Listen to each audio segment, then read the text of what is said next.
It's so funny, the videos that I make. Like, sometimes it's just a slow start. It's like, where's the point? Is there a point? And I think it's great because I feel like those people who this is not, it's just not going to resonate with, like, they scrolled away already by now. It's like at a certain point in the video, I can be like, all right, now that it's just you and me, here's the tea. Oh my God. I was watching back some of my videos last night because I've been like posting more. And I try to post like a video or 2 or 3 from the archives most days, you know. And I was going back and I have this one album of videos and it just says post that shit. And I was looking through some of those and there's this one where like it was just like confession time. I was literally like, I have a confession to make. Oh my God. And I just went into like vivid detail on the thing that I was talking about. And I was like, what? I barely remember recording it. And I remember recording it thinking, no way I would ever post this. But like, you know me, these are like journal entries for me. So it's like Dear Diary. And yeah, I don't know if I'll post it, but I'll just say this. I talked about this on the podcast before, but you know, they don't get a lot of views. It is what it is. So I actually feel really safe, like divulging, you know, secrets or like just things about myself, especially in like the long format content, because I'm like, literally through the analytics, I can tell that most people won't watch this all the way through. But it's there. Anyways, the other day I was in San Diego and I was on the phone with my sister. We were on the phone for, I kid you not, 6 hours.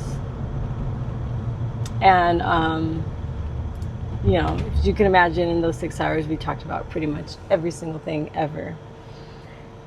Which is funny because we don't be talking on the phone like that. And I go to another state and we were just on the phone. But she's a night owl and I was up. I'd gone to a coffee shop, so I was up. And anyways, in one of the parts of the conversation, I was like, we were talking about men. And I go, you know what, actually, I've been thinking about dating women. And I'm not gonna lie, I was a little nervous to see how she would respond. I knew eventually I would have to tell people, you know. I'm not there yet. I'm actually in a year of celibacy. Like complete energetic and emotional and physical celibacy. But eventually it is something that not only that I want to try, but also I'm just not about hiding anything about myself and living in just my full freedom and integrity to my truth. So I knew that I had to, you know, tell people eventually. And I was nervous about how she would respond, but she was like, I forgot what she said exactly, but basically like, oh, that's great. Like,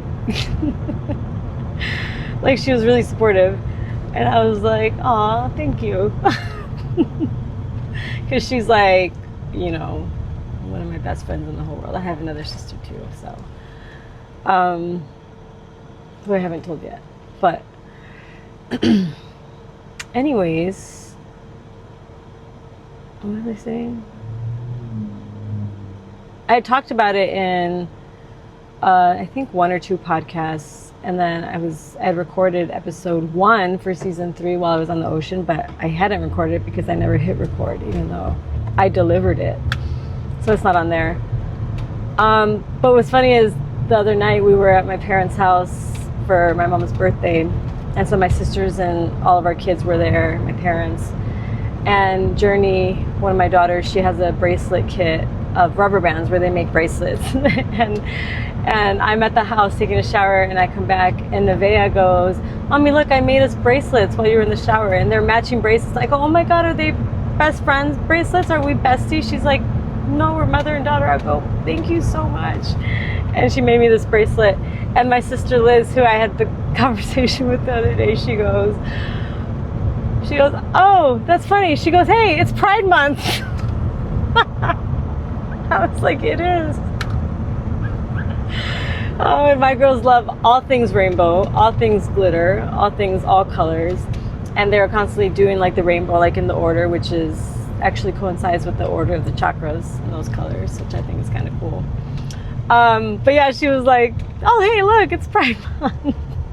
I was like, you got jokes. That's funny, actually. That's funny. Anyways, happy Pride Month. Yes, to all to whom that applies.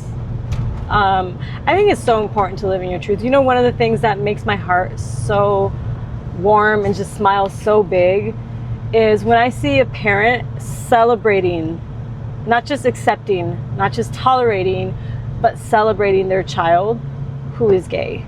Because for so many people, that is not the case. For so many people, they hide, they've unalived themselves. They thought that they couldn't exist as who they really are.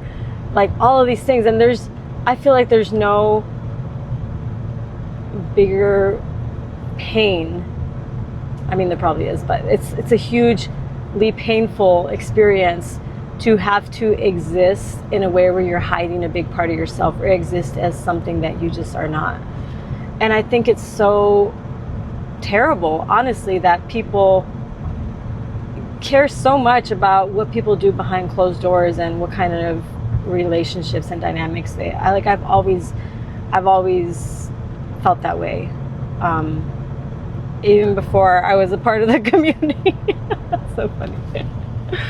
But I love to see when parents are openly like, yes, my child's gay, and I love them, and I love that for them, or whatever it is, you know what I mean, or like a sibling or cousin or whatever, or a parent, like whatever it is, because it's like, thank you for allowing your person who you love, your family member, your friend who you love, to exist fully as themselves, because not everybody gets that opportunity.